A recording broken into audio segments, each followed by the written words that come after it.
Hi, I'm DA Metrov. In this first instructional video, I want to go over the very basics of great storytelling. You'll want to take notes, and you'll probably want to replay this a few times. It's chock full of great info. Oh, by the way, this is my lucky writing hat. My wife hates it, but I sort of like it. Anyway, we're going to start the series by analyzing a story formula that began in ancient times and is still in use today. Here it is. An appealing main character overcomes a series of increasingly difficult obstacles to heal an inner wound and fulfill a universally compelling desire. This basic story structure was developed by the ancient Greeks, perfected to a high art form by William Shakespeare, and is still in use by novelists and Hollywood writers today. You would do well to keep it foremost in your box of writing tools. Let's go over it again. An appealing main character overcomes a series of increasingly difficult obstacles to heal an inner wound and fulfill a universally compelling desire. The formula may sound simple, but don't be fooled. It's very powerful. It speaks to the soul's journey as a human being. It speaks, to one degree or another, to the lives that all of us lead. Let's break it down. We start with an appealing main character. This is hugely important. If the main character, also known as the hero or protagonist, is not appealing, why should we care about his trials and tribulations? Why should we root for him to succeed, to overcome his obstacles and challenges? The answer is simple. We won't. We won't give a damn about him or his story. So we need to understand the meaning of appealing. Appealing is really a convenient way of saying the character is empathetic. Now, empathy gets a little more complicated. Let's look at the definition of empathy. Empathy, the vicarious experiencing of the feelings, thoughts, or attitudes of another. Our job as storytellers is to get our readers to experience the feelings, thoughts, and attitudes of our characters, especially our hero. To create empathy for a character, we must make him appealing, and much more. Let's go down the list. Number 1, appeal. Appeal means our main character is not only physically attractive, but he's also really good at something. For example, Tom Cruise in the movie Rain Man is good looking, plus he was really clever when it came to saving his import car business, which was on the brink of bankruptcy. So even though he was kind of a jerk at first, he had enough appeal to keep us interested in what he was going to do next. Number 2, to be empathetic, our hero must be likable. For example, if we see him help someone without wanting credit, we will tend to like him. There's a classic technique in screenwriting called the pet the dog scene. Early on, we'll see the character, either literally or figuratively, bend over to pet a dog or a cat, and we will tend to like him. We'll say to ourselves, "Ah, look, he cares about that poor cute little animal." Very effective technique. Number 3, the third element of empathy is sympathetic.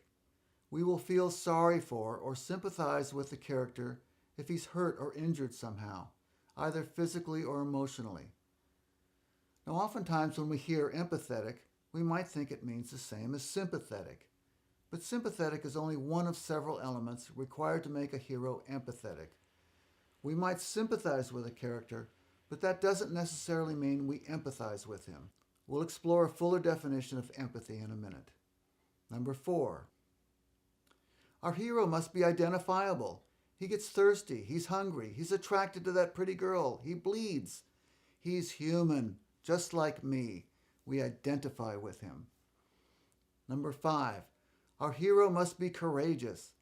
In other words, he's willing to sacrifice himself for the welfare of others. He's brave, and even though he may be scared to death, he'll march into danger to take on the bad guy in order to protect his family and community. Number 6, our man is vulnerable. If we see him reveal his vulnerability, his secret fear when he's alone or in an intimate situation, he will add to our empathy for him.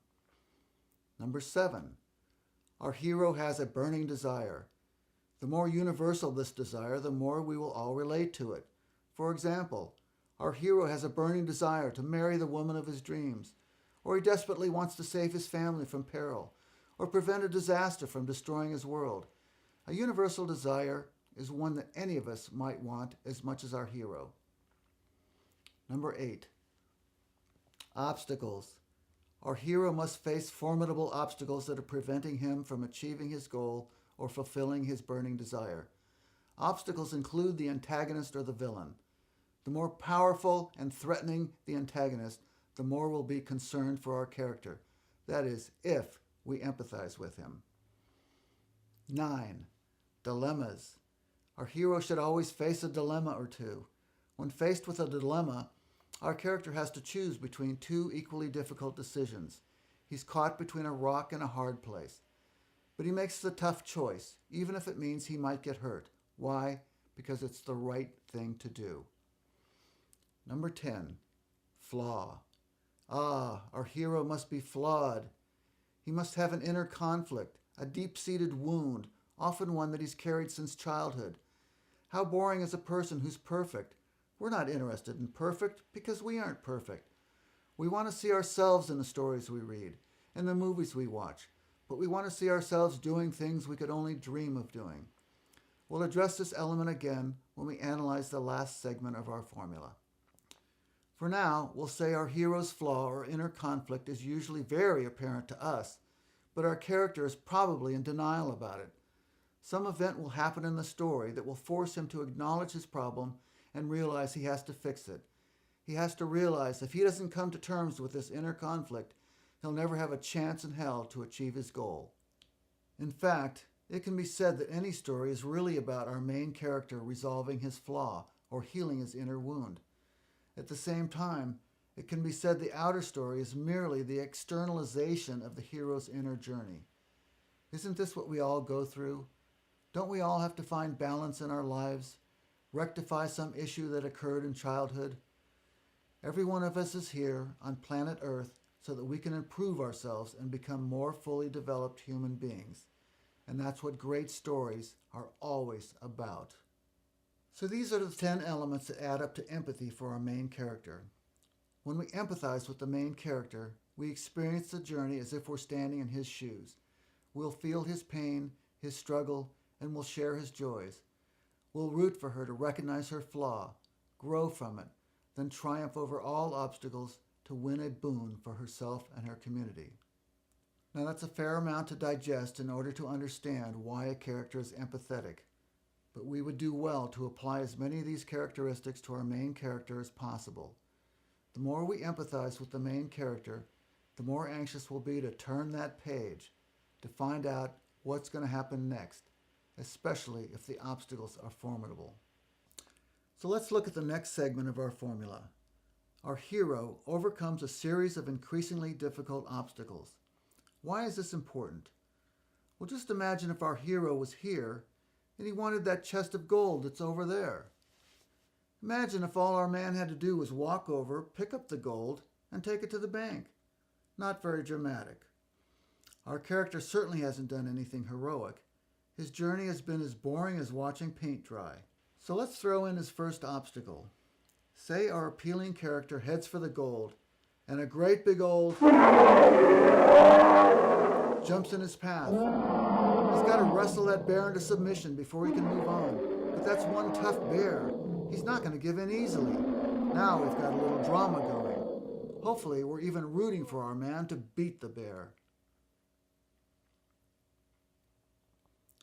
Okay, let's say our hero gets rid of the bear, and now he's got to climb over a really big mountain in order to get to the gold on the other side. He starts his climb, but on the way he meets a little cave boy who's lost. If he stops to help the little boy, he may not get to the gold in time. Someone else might get it. But he does the right thing. He brings the boy home to his family. Do you recognize something else here besides obstacle? We've got a dilemma and a pet the dog scene. Now let's say the bad guy also wants that gold. He's ahead of our hero up on the mountaintop. He sees our man coming and sends an avalanche down on his head. Our hero gets steamrolled by a ton of boulders. Ouch! He's beat up pretty bad. Does he give up? Not if he's a hero. He needs that gold to build a house for his family. Otherwise, his wife and kids are going to freeze when winter comes. He's got to get that gold. He continues on even though the antagonist is now out to kill him dead. Designing a series of increasingly difficult obstacles is the same as building dramatic tension.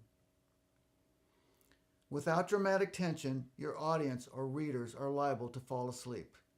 Keep in mind, obstacles or challenges can also include surprises, tricksters, pitfalls, twists and turns, and complications.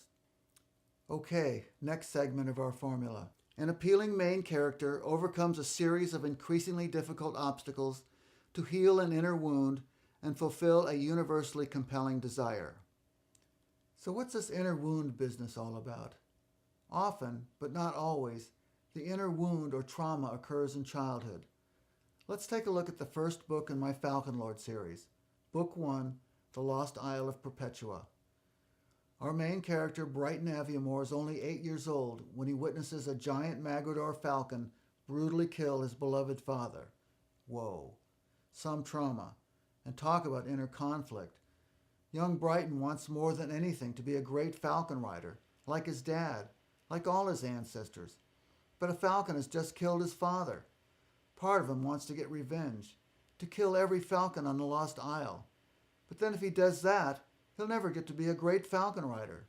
And besides, he starts to suspect it wasn't the falcon's fault. Someone may have bewitched that falcon. He carries this conflict inside him all throughout the story. It influences every move he makes, whether he's conscious of it or not. Before he can defeat the bad guy, Senor Dredgemont, he's got to come to terms with this thing that's been haunting him his whole life. Otherwise, he won't be fully empowered. That conflict will prevent him from reaching deep down inside to connect with a power greater than himself that will aid him in victory. As we read in the story, he'll be cut off from the dragon's breath, which is a metaphor for infinite spiritual wisdom and energy. Through a mighty struggle, Brighton Aviemore finally heals his inner wound and leads the common folk to defeat Dredgemont and save Perpetua. Lastly, let's quickly examine the final element of our formula. Fulfill a universally compelling desire. We mentioned earlier that the more universal the hero's desire, the more we'll all relate to it. For example, let's say our hero really wants a pair of polka-dotted running shoes. Not real compelling, and certainly not universal or something that everyone would want. A universal desire would be something that almost any of us would want, like to save our lives, or the lives of our friends or family. A compelling desire would mean something that's really urgent, something our hero needs right away in order to succeed.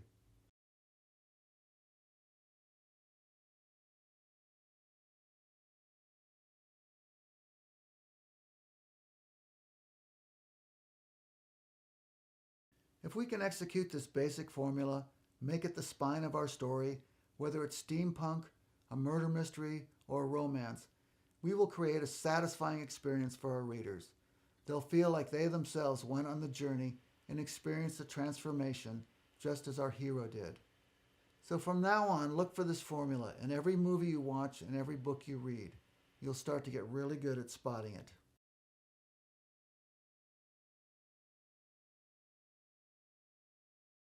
So that's it for instructional video number 1. If you're watching this on my website, you can download a transcript of the video below. Be sure to watch my other instructional videos in the video section, and be sure to sign up for my newsletter and get alerts about new lessons, books, and free prizes. And please leave your comments below. We all want to hear from you. Thanks for dropping by and hope to see you soon. Good writing.